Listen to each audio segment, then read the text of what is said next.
অনেকে বলে যে কবরে যাওয়ার আগেই নাকি গাউসে আজম চলে আসবে, লাউ ঠেলা। ছি ছি ছি, নাউজুবিল্লাহ পড়বেন না যুবক ভাইরা আপনার সবাই। সেই দিন কি পীর আমাদেরকে বাঁচাইতে পারবে? মন্ত্রী বাঁচাইতে পারবে? আচ্ছা একটু অনেস্টলি বলেন তো, কিয়ামতের এই কঠিন দিনে মুরিদ তার পীরকে চিনবে? আসতে কেন? ইয়েস নাকি নো? মন্ত্রী তার চামচাদেরকে চিনবে? চিনবে না।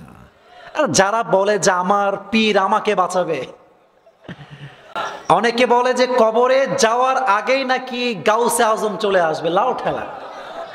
ছি ছি ছি, নাউজুবিল্লাহ পড়বেন না যুবক ভাইরা আপনার সবাই। ইয়াউমা ইয়াফিরুল মারউ মিন আখি ওয়া উম্মিহি ওয়া আবিহি, ভাই তার ভাইকে চিনবে না, মা তার সন্তানকে চিনবে না, সন্তান তার মাকে চিনবে না। এটা হবে সেই কঠিন দিবস।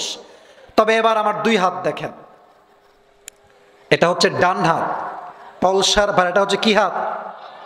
আচ্ছা, মিজানের পাল্লা নাম শুনছেন তো সবাই আপনারা। অনেক ব্যাখ্যা, বেশি ব্যাখ্যা দিব না, প্রেসাইজলি বলছি। ডান আমল, এই তিনজন কয়ে যায় এই মায়ের হাত দিয়ে ভেঙে দিব রে। আচ্ছা বসে পড়েন। আচ্ছা দুই একজনের ওয়াশরুম লাগতে পারে, দ্যাটস রিয়েলি নর্মাল। আমি ঝাড়ি দিচ্ছি, ঝাড়ি দেওয়ার জন্য আমার এটা ভালোবাসা। ভালো যে বাসে সে শাসন তো করতে পারে, পারে না? পারে না? পারে না? তবে দেখেন চাপাইকে আমি ভালো না বাসলে দেখেন যাব কোথায়। রাত প্রায় 12টা বাজতে গেল, মানে একজন লোকের মাঝে বিরক্তি কোনো ভাব নাই। এটাই হচ্ছে ইসলামের ভালোবাসা, ঠিক কিনা বলে? আমি ওয়াজ শেষ করি কেমনে? যে মানুষগুলো এত আগ্রহ নিয়ে শুনছে, এদিকে তো ওয়াজ আজকে শোনায় যাওয়াই লাগবে, ঠিক কিনা বলে?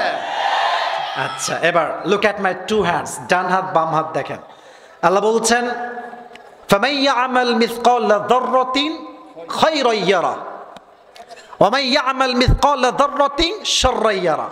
আর এক আয়াত, فَمَن ثَقُلَتْ مَوَازِينُهُ فَهُوَ فِي عِيشَةٍ رَاضِيَةٍ وَأَمَّا مَنْ خَفَّتْ مَوَازِينُهُ فَأُمُّهُ هَاوِيَةٌ। এবার আমার দুই হাত দেখেন, এবার আমি বাংলা বলছি, আয়াতের ট্রান্সলেশন। দুই হাত দুই দিকে, ডান আমল বাম আমল। আল্লাহর হিসাব কত সহজ, প্লিজ ট্রাই টু আন্ডারস্ট্যান্ড, বোঝা ট্রাই করেন। আল্লাহ বলছে বান্দা তোর আমল যে এরকম হওয়া লাগবে, ইটস নট লাইক দ্যাট। তোর নেক আমল যদি একটু ভারী হয়ে যায়, একটু, একদম কিঞ্চিত পরিমাণ, যদি 1 ভাগও ভারী হয়ে যায়, আমি আল্লাহ তোর জন্য জান্নাতকে ওয়াজিব করে দেব। দেখছেন কি সুন্দর হিসাব? আমি ভুল বলছি, এটা কোরআনের কথা। ফামান সাকুলাত মাওয়াজিনু, 100 ভাগ আমল যদি মাত্র 50-এর 1 ভাগ বেশি পান, 51 যদি হয়ে যায়, আপনার জন্য জাহান্নামের খাতা থেকে নাম কেটে আল্লাহ আপনার নামটা জান্নাতের খাতায় লিখে দিবে। সুবহানাল্লাহ পড়ে।